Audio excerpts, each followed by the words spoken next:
Naalala ko gumawa ko ng content na parang daily life.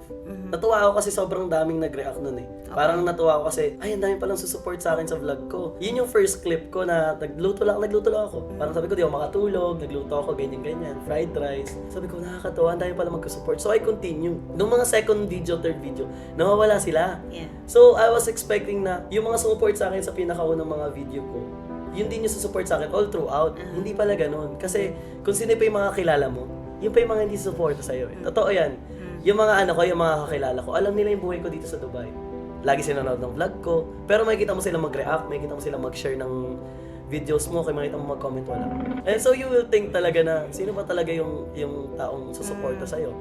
And it turns out, yung mga taong hindi mo kilala, yun yung susuporta sa'yo. Yes. Tapos nung time na nagsisimula ako, parang, yung kasi mahirap eh, pag nagsimula ako, walang nag-acknowledge sa'yo.